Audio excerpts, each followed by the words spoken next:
Morning mga idol, bumalik ka sa spot natin dito sa Sapang Limbutad. Tingnan nyo, tayo lang mag-isa. Wala tayong kasama oh. Iikot natin yung view. Ikutin natin yung view. Yan, tayo lang mag-isa. Wala tayong kasama mga idol. Yan. Mayroon ng lambat ata. May isa sa baba oh. Ang lambat oh. Yan, ganun na lang. Wala nang iba. Sa harap din, wala nang mingwit. Makarami tayo ngayon. Punuin natin lagayan natin. Start tayo mga idol, tapos tayo mag sit up. Single harad lang tayong gamit oh. Kasi maraming tilapia dito. Strike mga gala, tilapia yata to. Uy, tilapia tinamaan sa buntit, natulog pa, sayang. Grabe mga gala, unang tapon natin kanina, naputol isang tansi o taga oh, putol. Saka yung isa, ito tumuwid. May sabitan pala dyan, matindi-tindi sabitan, parang bag. Okay, strike rin tayo. Tagal-tagal ang ating paghihintay oh. Kadali din tayo ng isa. Nice one. Strike na isa ulit.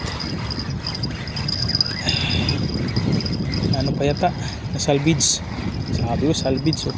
Sa tiyan tinamaan. Ang liit pa naman, sayang. Hindi na yata ito mabuhay. Sa tiyan tinamaan oh. Dalawang bisis oh. Dito tapos bumaba. Hindi na ito mabuhay. I-release natin to, sana mabuhay pa. Bye bye. Strike tayo, strike. Sana malaki-laki. Ano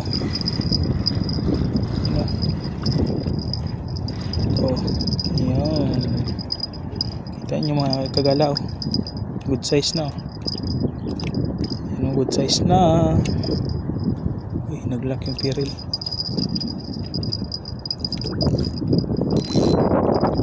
Good size na siya kagala oh. Yun, ganda ng tansi natin kagalaw. Standard siya, 12 stand, tapos 100 meters. Ibalik-balik pala to ng 100 lbs itong tansi na to. Ang ganda, madulas, tapos makapal kasi siyempre 12 strand siya. Wag yung 4 strand, manipis lang yun, na malaki lang yun na magaspang. Ito maliit siya pero parang humawak ka ng humawak ka ng pulbo, ganun siya kadulas, kaya ang ganda, tapos matibay siya. Strike ulit na yata, salvage. Grabe umilaw, salvage na oh. Sa tiyan tinamaan naman, nasa buntot. Yan, sa buntot tinamaan kagalaw. 2 fingers lang pala tilapia, daing lang. Wala kasi malalaki dito kasi native to eh. Pinakamalaki dito kagalaw 5 to 4 fingers kasi native siya. Salvage na naman, pandaing na to. Okay, double tayo kagala. Good size na yan. Double tayo, mga good size na. Yan ang isa sa baba. Good size na yung mga kagala. Kasi ganda sira yung camera natin. Double. Yan, good size na. Yung pinakataas malaki. Malaki ito sa taas kagala oh. Yan, good size.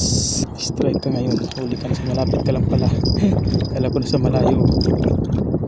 Paldo, pulang pula si Junjun. Pulang pula si Junjun. Yan o, pulang pula siya. Pakita ko sa inyo mga gala, walang floater to. Gamit natin sinker diretso yan. Walang floater, 3 hooks, 4 sana naputol. Diyan natin tapon oh. Tanting nyo lang yung tansi, pag hinila, hilain nyo din. Ganyan oh, yung katulad yan oh, hilain nyo. Wala, sunod. Next, hilain natin. Huli na yan. Pag tinuwid, hilain nyo. Maramdaman nyo naman eh, hinihila eh. Yung floater kasi nilulubog, pero ito hinihila lang. Dinidiretso pag hila. Ito mga gala. The moment of truth. Kadali tayo. Pag hinila yung tansi, hilain din natin. Yan na, hinila na. Oh, huli. Oh, diba? Paldo. Yan oh, huling-huli pa balbon. Ito na mga gala, may pain natin bago. Pag hinila to, paldo na naman to, huli to. Mahangin eh. Kaya pag hangin nandito yung tansyo, tinangay dito banta kapag mahangin oh. Tansi oh. Yan yung tansi natin sa dulo. Yan. Nakalaylay lang. Pag tinuwi dyan, ibig sabihin kinagat. Yan pala sa gilid oh. Hindi na kapag kumakain oh. Oh, pinagulog yung mura na pagkagalaw. Malaki na oh. Yan lang pala oh. Pulang pula oh. Good size sa gilid lang. Dito lang pala sa malapit loko. Nangyaka pinahirapan. Sa gilid lang pala kagala. Pinahirapan pa tayo dyan lang sa tapat oh. Ako ulit kagala. Sa gilid lang tayo oh. Dyan lang oh. Uli ka ngayon. Yan nasa sa gilid dyan lang oh. Ang lapit lang. Good size pa naman. Mabot ng 4 fingers. Tatakaw. May nang lambat kasi sa baba eh. Kaya dito siya nag-isti eh.